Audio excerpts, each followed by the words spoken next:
I'm Miranda. I'm going to be your medical assistant today. Oh, okay, nice to meet you. I'm Aquarius. So what brings you in today? I'm here for a regular checkup and, trying to get some assistance with trying to stop drinking and smoking.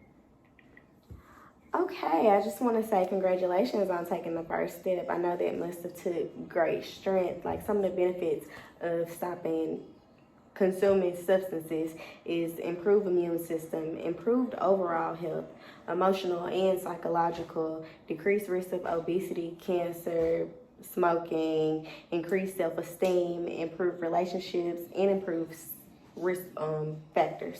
Oh, didn't know all that. Thank you for noticing my effort, though. Yeah, and some of the risk factors include like peer pressure since you're 19 years old. So, just hanging around people that are also like doing these type of activities too. The early use of substances, depending on what age you started, we'll get into that as well. Like a family history of substance abuse, mental health issues, and low academic achievement, and like the lack of school connectedness. Okay.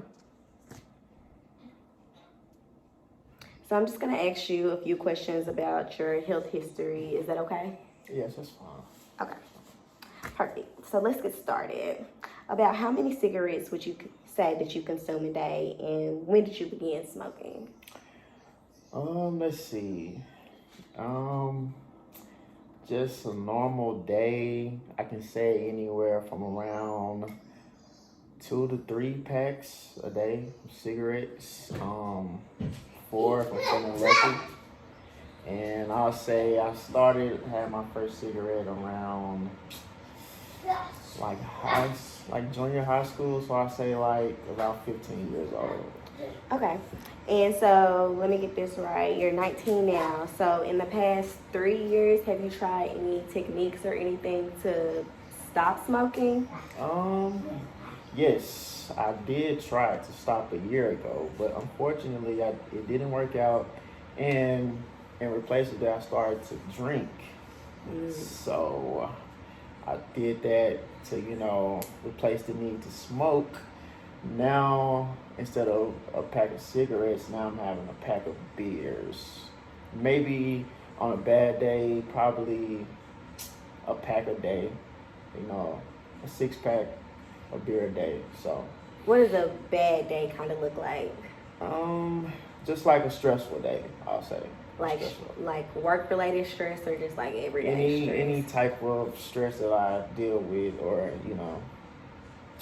I tend to pop one open. So.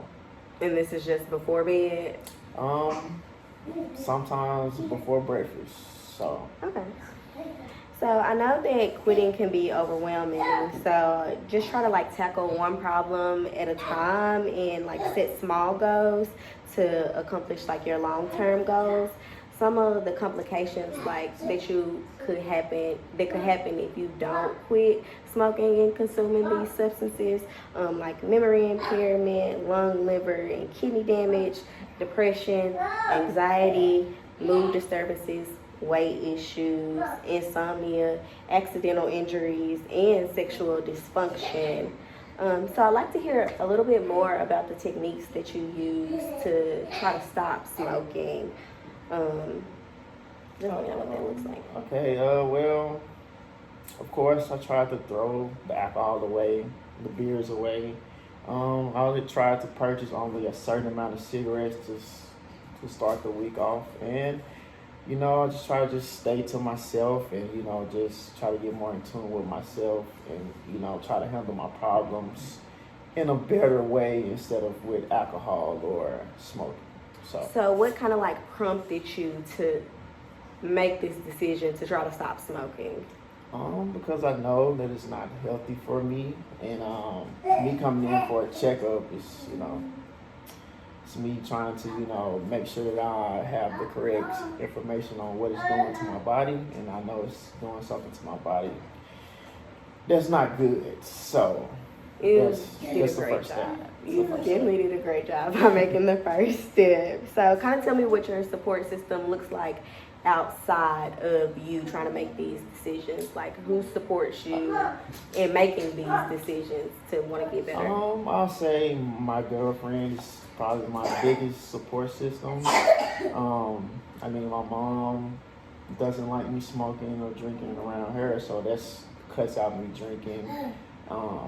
And my grandma as well. So like when I'm around the family, I don't drink as much, so I feel like that's a help to me. But I say my girlfriend is the biggest.